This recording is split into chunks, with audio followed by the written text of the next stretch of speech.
First of all, I would like to thank for the invitation to be here. It has been a pleasure to be a partner and to collaborate in this project that we consider it's absolutely crucial to go forward in posted work. I will do a presentation by presenting some data concerning Portugal, and also some of the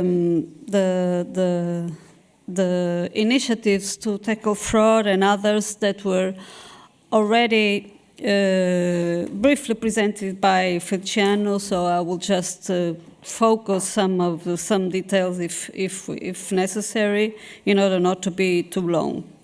So this work and this that we have been collaborating is just not only me, but my colleagues that you have there the names. So it's Catarina and Joana. We have been working together, constituting the core of the Portuguese group of this participating in this project. So first of all, briefly some data concerning Portugal.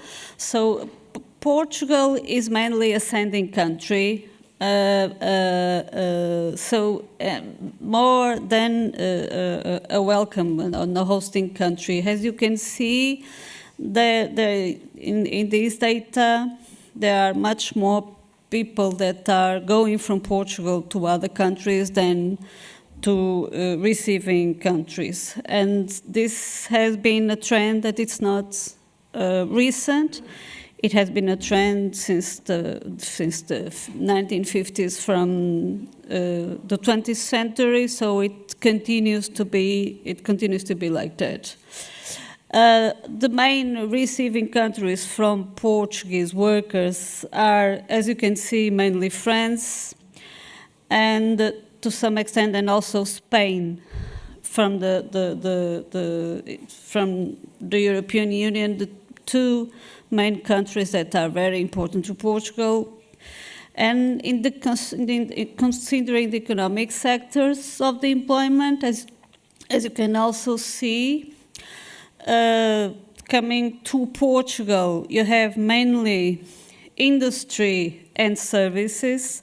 So it's not so much, as you can see, that workers that are posted from Portugal, the construction sector is the most relevant. You have 34.2%, and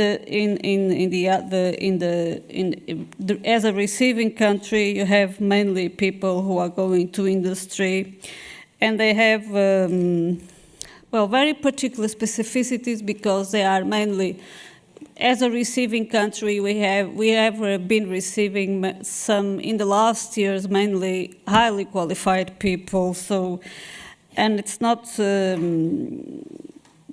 such a question and an issue that we want to discuss and to find solutions in this project. Of course, there is a very particular case now, more recent in Portugal, that are people who are coming to work in agriculture. And in that case, you have people that are working in very poor conditions and long working hours and low wages, which it has been yet very difficult to tackle, but we are also working on it. So here you have the definition of a posted worker, to be considered in Portugal to be a subordinate worker who is obligated through retribution to perform his activity under the authority and direction of a company, in the concept of a service provided temporarily by that company to another company. So I've put it here, the definition, that it's from the Labor Inspection Authority, just to focus that there must be this working relationship between both companies. So the employer that is posting from Portugal is obliged to report the posting, and it has been created a database for it. And as you can see, our most recent data, you have 7,943 posting declarations from Portugal to another member states. The other way around has happened, it has been declared as compulsory only in 2015. So, as I was telling you already, it's a particular labor market segment that it's not the same that you find on construction, that people go from Portugal to other countries, mainly to France and also to Spain. The database that the Labor Inspectorate worked and created, it's what we call in Portuguese CNCE, so it's the National Information System of Inspection Activities. It has been working quite well, so it allows to cross-check information, and it also, the labor inspection also has a lot of relationships with other services, like the Social Security one. And it is quite effective to exchange information between regional and central services at any time, because it is always online and it is most of the times updated. So what has happened, it's like it includes a specific module for on-posting that is based on the declarations that companies give.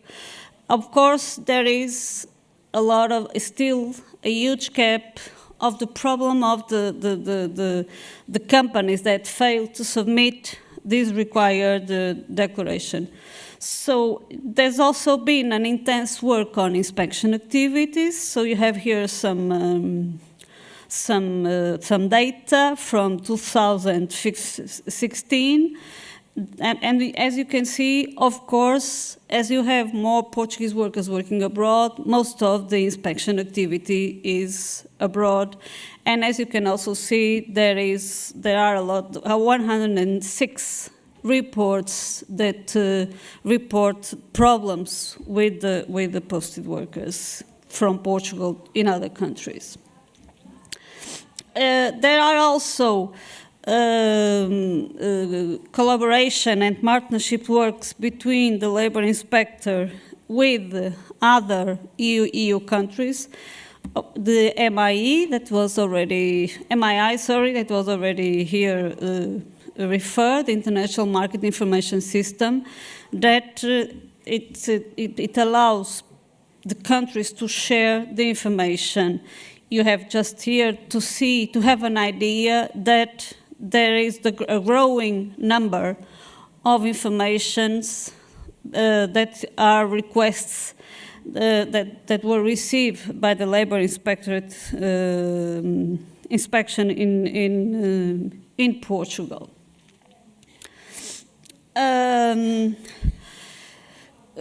We did, as it was already today presented, we did interviews. So this project includes interviews, and the interviews are very important to have this, I would say, this ground information of people that work every day in this. And the labor inspectors in Portugal are absolutely crucial for this. And these are some of the main problems that they identify when they do the visits to the places. So one is the lack of social integration in the host country. So there is a problem. It's not only a legal problem, it's also a social cultural problem. Second, this is also a very important issue. It's that workers are not familiar with their own rights, so that's why they become abused, or they are like victims of abusive practices by employers, by the companies. And two, that were already here identified, it's the long working periods, 50 to 60 hours a week, working during weekends, not being paid, and not complying with the minimum wages. So, as it was already today shown, Portugal is in the group of countries that pays very low wages, and and this is really an average, because in various situations you can have quite worse than much lower wages. Then the expectations are mostly oriented to workers' condition in Portugal than in the host country. So it is important also to make a little shift towards considering what's happening with the workers that are not in Portugal. And also the problem of the gang master, that it was already here presented, that work in the recruiting process. And in case of Portugal, one issue that it's becoming more and more common, it's from people who are recruited to work in Spain. So they are in the borders between Spain and Portugal, and it's very easy, let's say, just to recruit people illegally, and to even, well, there are criminal organizations that recruit people to work in Spain, sorry. This is just one example of our interviews. Posting is one of the ways through which mobility takes place. Another that has been very difficult for us to follow is gang masters. Temporary work is a provision of services that involves workers with a certain qualification. The same applies to the gang master. He will provide a service, however, such service ends up here. So the situation of illegality ends up in the national territory just in recruiting. So it's the problem of how to deal with this. The worker arrives there and has the normal obligations when going to the hosting country. The main situations of fraud that were also already here presented by Feliciano, I won't go too much in detail. So this is one of the main problems in Portugal, or in Portuguese case, is the over-reporting of allowances, in order that there's a minimum wage that is paid, and the rest is paid as cost allowances. One of the things that has been done here in Portugal is to tax the cost allowances that exceed the ones that are allowed for public administration. And we are implementing this measure in order to try to solve this problem. Long working periods, I've already talked about. There are very important, very urgent situations to work on, considering, again, Spain, France, and some situations in the UK, where are also Portuguese workers.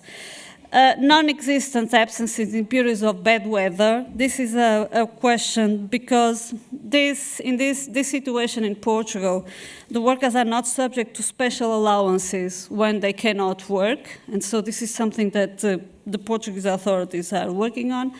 And then, of course, the main problem is the undeclared activity and undeclared work. So the illegal one, especially, as also our colleagues from Germany were stressing, when you have very small companies, small-sized companies, and that is also a reality in the Portuguese case.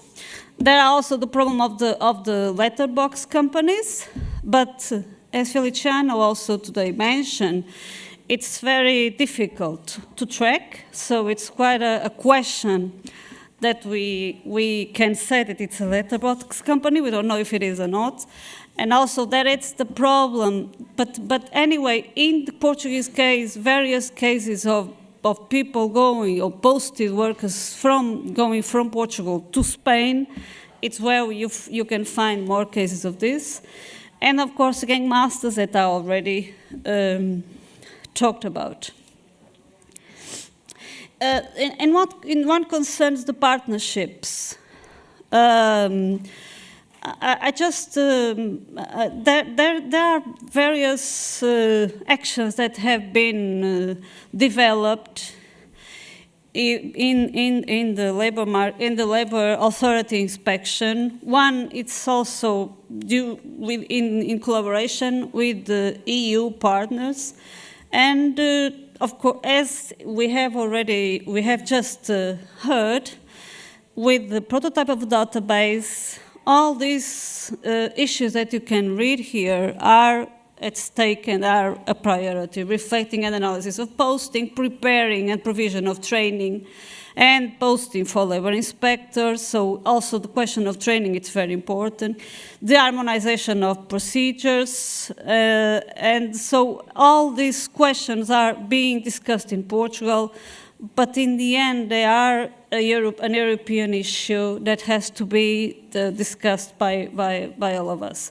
But what has been done in Portugal, it's that the labor inspection has been working a lot on training the inspectors, on making them collaborate in international and in European projects, and this has been working quite well. Well, it's a long way, but as we all know, but it's a way of doing.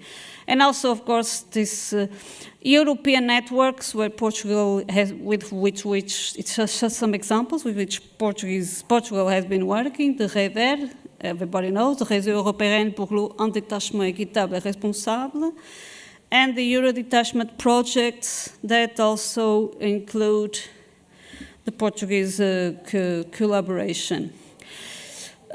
Finally, well, I would also like to stress, before coming to this, that there are the European networks where Portugal has been collaborating, but most also before this, so before collaborating in Europe, what has been done, it's a huge effort to collaborate at the national level between the institutions. And the Labour Inspectorate has been working with the Social Security, the tax authorities, only the Foreign and Border Services, that it's another very important service in Portugal. And so all this collaboration is absolutely crucial to think also at European level. So it's the national and the European that must be tackled. Finally, we still think, and we have concluded, that there is a lot of lack of data. First, the statistics on posting are mainly business-oriented, so it's important to get available the information considering the workers. As I was telling you, mainly in Portugal, one of the issues is, of course, the problem of not having information on the workers that come to Portugal.